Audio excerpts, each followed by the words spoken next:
अच्छा कहले देखी एटा कौन आपण मैंने भी नड़िया भाविले ना किंतु एटा होची क्रीमी ठंडा ठंडा कोकोनट आइसक्रीम। मात्र 3टी सामग्री रे बनिजिव 2 प्रकार आइसक्रीम। गरम दिन रे आइसक्रीम थरे खाइले बार बार खाइबाको इच्छा हबो। देखंतु आ टेक्सचर केते क्रीमी हेइची। एही आइसक्रीम देखिबाको जेतिकी सुंदर लागुची खाइले सेतिकी टेस्टी लागिबो। चलंतु डेरी नकरी स्टार्ट करिबा एही क्रीमी कोकोनट आइसक्रीम। जय श्री जगन्नाथ। नानी हाथ रंधा को आपण माननको बहुत बहुत स्वागत। मु एठी 4टा नड़िया को कोरिकी नेइची। तापर गोटे ग्राइंडर जार नड़िया कोरा गुडी को नै नबा। सेथिरे गोटे ग्लास पानी दे भलो भाबे ग्राइंड कर देबा। आमर ताजा ताजा नड़ियार पेस्ट रेडी होई गला। तापर गोटे पात्र रे कॉटन कपड़ा रखी नड़िया रस गुडी को दे दबा। रस गुडी को भलो भाबे चिपुड़ी दबा। देखंतु हमर फ्रेश कोकोनट मिल्क रेडी होई गला। एबे हमें नेक्स्ट प्रोसेस को जिबा। एबे गोटे ग्राइंडिंग जार रे 2 कप फ्रेश क्रीम नै 4 मिनिट पई ग्राइंड कर दबा।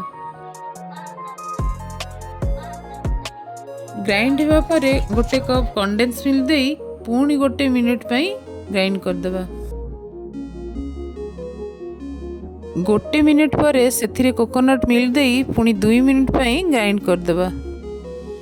मु इठी गोटे सिलिकॉन मोड रे काठी देई सेट करूची। आपण को पाखरे जे प्रकार मोल्ड थिबो ताकू यूज करि परिबे। एबे हमें आइसक्रीम मिक्सचर को मोल्ड रे भरी दबा। बेसी भरिबेनी कि बेसी खाली रखिबेनी, समान समान रखिबे। पुणी मु एठी नड़िया खोड़गुड़ी को भल भाबे परिष्कार करी नै जाइछि। सेथिरे भी मिक्सचर टी को देई दबा। मु एठी नड़िया खोड़ तळे छोट छोट गिना गुडी को रखी देइछि। आपण चाहिले छोट कप बा छोट ग्लास रे रखि परिबे, नहले मिक्सचर को भरिला बेले ढाली जिवो।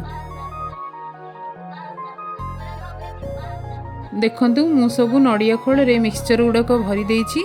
आकु आमे 6 घंटा पई फ्रिज रे रखि दबा। 6 घंटा परे मु एठी आइसक्रीम गुडी को काढी नेछि। देखंतु केते इजी वे रे आइसक्रीम गुडी को प्रस्तुत होई गला। तापरे नड़िया खोड़ रे थिबा आइसक्रीम गुडी को नै आसीबा। मु एठी नड़िया शेप दवा पई गोटे चामच सहाय्य रे दाग देइछि। सेई दाग हिसाब रे आइसक्रीम गुडी को काढी दबा। लागुछि ना पूरा नड़िया परी। केही भाबिबेनी एटा आइसक्रीम बोली। देखंतु एटा केते क्रीमी आ अट्रैक्टिव बनिछि। एही आइसक्रीम रो लुक देखिकी पूरा मुहरे पानी आसी जिवो।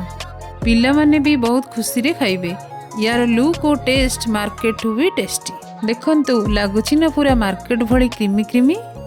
एही रेसिपीटी घरे निश्चिंत बनांतु। आपण माननकु बहुत पसंद आसीबो। आपण माननकु वीडियोटी भल लागिथिले लाइक शेयर और सब्सक्राइब करबा को भूलिबेनी। रहिली। जय श्री जगन्नाथ।